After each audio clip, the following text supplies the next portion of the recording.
जी नमस्ते साहब। नमस्ते। आप कौन? साहब वो सिक्योरिटी गार्ड ने गेट पर मुझे बताया था कि आपकी कंपनी को नौकरानी की ज़रूरत है, तो उसी के लिए आई हूँ मैं। हाँ, मैंने ही बोला था उससे कि अगर कोई अच्छी नौकरानी मिल जाए तो मेरे पास ले आना। अरे तुम खड़ी क्यों हो? बैठो ना। जी साहब। अरे नीचे क्यों बैठ रही हो? ये सोफा है ना बैठने के लिए, यहाँ पर बैठ जाओ। साहब मैं आपके सामने सोफे पर कैसे बैठ सकती हूँ? अरे ये सोफा बैठने के लिए ही तो डलवाया है, कोई दिखाने के लिए तो नहीं डलवाया है। तो बैठ जाओ ना यहाँ पर। वो साहब, मैं पहले जिस कंपनी में काम करती थी ना, तो वहाँ के मालिक जो थे वो मुझे कभी भी कुर्सी पर या सोफे पर बैठने नहीं देते थे। हमेशा मैं नीचे ही बैठती थी। देखो, कोई तुम्हारे साथ चाहे कैसा भी व्यवहार करता हो, लेकिन मेरा ये रूल है कि मेरी कंपनी का चाहे कितना भी छोटा कर्मचारी हो, लेकिन मैं नहीं चाहता कि वो अपने आप को कभी भी छोटा महसूस करे। ठीक है साहब, मैं बैठ जाती हूँ।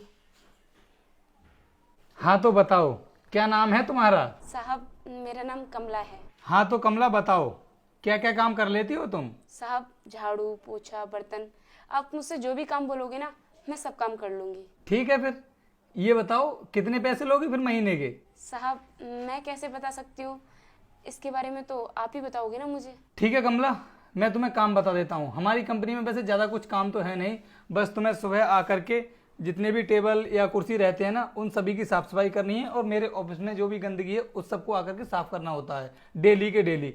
उसके लिए मैं तुमको हर महीने 10,000 रुपये दे दिया करूँगा। अगर तुम इतने पर काम करने के लिए तैयार हो तो मुझे बता दो, कल से काम पर आ जाना। क्या साहब 10,000 रुपये? क्यों, कम है क्या? नहीं साहब, बहुत ज़्यादा है, क्योंकि पिछली कंपनी में मैं काम करती थी ना, वहाँ पर तो मुझे सिर्फ 6,000 रुपये ही देते थे वो लोग। कमला, आज के टाइम पर 6,000 रुपये में क्या ही होता है, और वैसे भी तुम पूरे महीने मेहनत करोगी तो 6,000 रुपये में क्या ही हो पाएगा। इसलिए मैं तुमको 10,000 रुपये दूंगा। टाइम से ऑफिस आ जाया करना और टाइम से अपने घर चले जाया करना।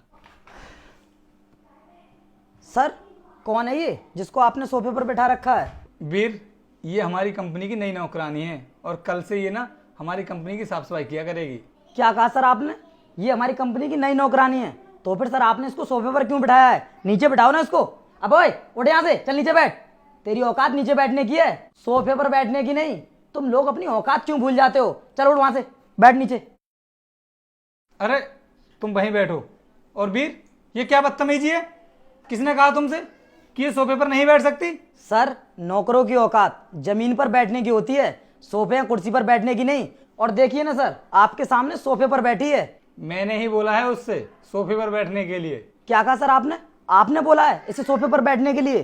सर अगर बाहर के लोगों ने इसे आपके ऑफिस में सोफे पर बैठते हुए देख लिया ना, तो आपकी क्या इज्जत रह जाएगी? सोचिए सर। बाहर के लोग क्या सोचते हैं क्या नहीं सोचते हैं, इससे मुझे कोई फर्क नहीं पड़ता। ये भी एक इंसान है, बस फर्क इतना है कि तुम ना इसको इसके काम से जज कर रहे हो। और हाँ वीर, मैं तुम्हें बता दूं, इज्जत सबकी होती है, इसलिए हमें सभी की इज्जत करनी चाहिए, चाहे वो छोटा हो या फिर बड़ा।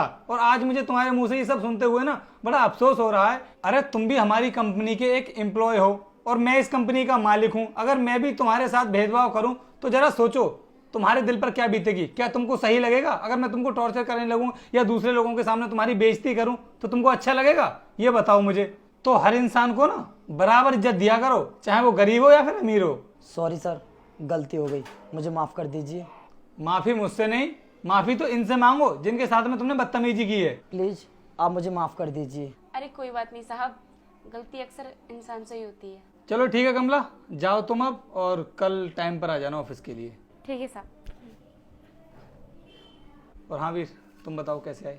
सर आप मुझे फाइल देने की बात कर रहे थे ना, तो आप मुझे वो फाइल दे दीजिए। हाँ ठीक है, अभी देता हूँ। ये लो, और आज ये फाइल कंप्लीट कर देना। ठीक है सर, मैं आज ही से कंप्लीट कर दूंगा। चलता हूँ सर।